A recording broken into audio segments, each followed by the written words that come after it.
पखांजूर के मरोड़ा में state highway 25 में हजारों की संख्या में आदिवासियों ने चक्का जाम किया। आदिवासियों की मांग है कि बेचाघाट नदी में बनाए जा रहे पुल का काम बंद कराया जाए। पूरे क्षेत्र को सुरक्षा के मद्देनजर पुलिस ने छावनी में तब्दील कर दिया है। 25 दिन से पुल और प्रस्तावित बीएसएफ कैंप के विरोध में आदिवासी बेचाघाट में अनिश्चितकालीन आंदोलन कर रहे हैं। प्रदर्शन में शामिल दुखुराम नरेटी ने बताया कि सरकार यहां पुल बनाने वाली है। पुल बनने के बाद कैंप लगाया जाएगा। हम अपना जल, जंगल, जमीन बचाने के लिए प्रदर्शन कर रहे हैं। यहां बिना ग्राम सभा के सरकार काम कर रही है। प्रदर्शन में शामिल नवलू राम ध्रुव ने बताया कि बीएसएफ कैंप खुलने से सुरक्षा बल के जवान अंदरूनी इलाके में जाकर ग्रामीणों की सुरक्षा नहीं करते, बल्कि वो ग्रामीणों के साथ मारपीट करते हैं। आदिवासी जवानों से खुद को असुरक्षित महसूस करते हैं। पिछले साल भर से दक्षिण बस्तर के सिलगेर में कैंप के विरोध में ग्रामीण आंदोलन कर रहे हैं। अब उत्तर बस्तर में भी कैंप के विरोध में आदिवासी अनिश्चितकालीन विरोध में उतर आए हैं। इसी साल मुख्यमंत्री भूपेश बघेल ने वर्चुअल माध्यम से 15 करोड़ 89,91,000 की लागत से पुल निर्माण की घोषणा की थी। ये पुल बन जाने से कांकेर जिले के साथ साथ पड़ोसी जिला नारायणपुर भी जुड़ जाएगा और क्षेत्र के लोग नारायणपुर भी आवागमन कर सकेंगे। पुल निर्माण से 150 से अधिक गांव के लोगों का आवागमन सुलभ होगा। जिला पुलिस अधीक्षक शलभ सिन्हा का कहना है कि पुल निर्माण का ग्रामीण विरोध कर रहे हैं। अभी तक कैंप स्थापित करने का आदेश नहीं आया है। ग्रामीणों से संवाद किया जा रहा है।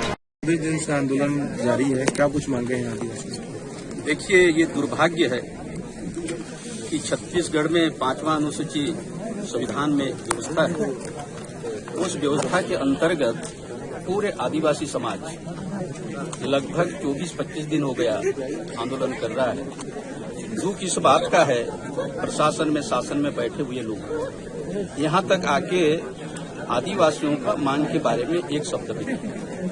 इसलिए पूरे कहूँ तो छत्तीसगढ़ के आदिवासी सरकार के खिलाफ आंदोलन हर जगह, और यदि इसको अनदेखा कोई भी सरकार करता है तो आने वाले समय में सरकार को बहुत महंगा पड़ेगा और आदिवासियों का आंदोलन कभी नहीं खत्म हो सकता। ये तो शुरुआत है, ये आंदोलन है। ये धीरे धीरे चारों तरफ आंदोलन चलेगा और आग के समान फैलेगा और इसका जो भी विरोध करेगा, चाहे सरकार हो या फिर जनप्रतिनिधि, उसका अंत हो। आप राजनीति में भी रहे हैं, क्या लगता है कि इस आंदोलन का नतीजा राजनीतिक दृष्टिकोण से देखने को मिलेगा आने वाले चुनाव में? नहीं, देखिए, इसमें कहीं भी राजनीति नहीं है। ये आदिवासियों का आंदोलन है और ये पहला आंदोलन नहीं है। ये तो देश जब से आजाद हुआ है तब से लेकर एक आदिवासियों का अलग से भूमिका रहता है। न उनको सरकार से मतलब है और न कोई जनप्रतिनिधि से मतलब है। पर यह बात सच है कि आदिवासियों के माध्यम से चाहे केंद्र सरकार हो चाहे राज्य सरकार, 1950 से लेकर अब तक चलते आया है। यदि अनदेखा आदिवासियों जाम किए हैं, पिछले 5 घंटे से सड़क जाम है, क्या कारण है, क्या मजबूरी है आपको? हमने लगातार आंदोलन के माध्यम से हमारी समस्या को सरकार को बताने का प्रयास किए, लेकिन उन्होंने अनदेखा कर हमको एक ऐसे अंधेरा में डाल दिया है। इसलिए हम सभी सभी ब्लॉक के हमारे समाज के प्रतिनिधियों को, हमारे समाज को यहाँ निमंत्रण देकर आज बड़ा एक चक्का जाम का कार्यक्रम रखे हैं, जिसमें 7 से 8 ब्लॉक के लोग आए हैं और सभी अपना समर्थन दे रहे हैं। साथ ही प्रदेश उपाध्यक्ष हमारा सर्वादिवासी समाज के दादा टेकाम जी भी आज इस आंदोलन में आए हैं। हमें उम्मीद है कि इस आंदोलन से कहीं न कहीं सरकार अगर हमारी बात को नहीं मानेगी तो हम एक बड़े आंदोलन का एक आह्वान करते हैं, क्योंकि आज अगर जिस समस्या को लेकर हम इतने बड़े आंदोलन किए और इसको भी अगर अनदेखा किया जाएगा तो निश्चित ही हम एक कांकेर जिला कलेक्टर घेराव करने का निर्णय लेंगे। सरकार के लिए कोई संदेश आज के आंदोलन के जरिए? आज तक प्रशासनिक जो अधिकारी हैं वो लोग आकर के हमें गुमराह करने का कोशिश करते हैं। उनका कहना है कि यहाँ पर कोई प्रस्तावित यहाँ पर पुल का या पर्यटन स्थल का टेंडर नहीं हुआ है, लेकिन कहीं न कहीं वो लोग जवाब को बदलकर फिर से कहते हैं कि नहीं, टेंडर पास हुआ है। तो हमें कहीं ना कहीं गुमराह करने का प्रयास कर रही है। तो हमें तो उम्मीद नहीं है कि जो प्रशासनिक अधिकारी जो हमें बताते हैं वो सच है। कब तक जारी रहेगा ये जब तक हमारे जो मांग है उन मांगों का निराकरण नहीं होगा तब तक हम लगातार आंदोलन में बैठे रहेंगे और यही आंदोलन से बैठकर ही हम आगे का और बड़े बड़े कार्यक्रम करने का निर्णय लेंगे, जैसे जिला कलेक्टर घेराव एवं प्रदेश सीएम घेराव जैसे कार्यक्रम करेंगे। 20वां दिन जारी है, क्या कारण है कि आज आप लोग जो है सड़क जाम करने पर मजबूर हुए हैं? नहीं, क्या है कि बेचाघाट पुल निर्माण और पर्यटन स्थल चित्रम को बनाने की जो मंशा है सरकार की, और एक तरफ प्रशासन कह रही है कि भाई नहीं बनना है।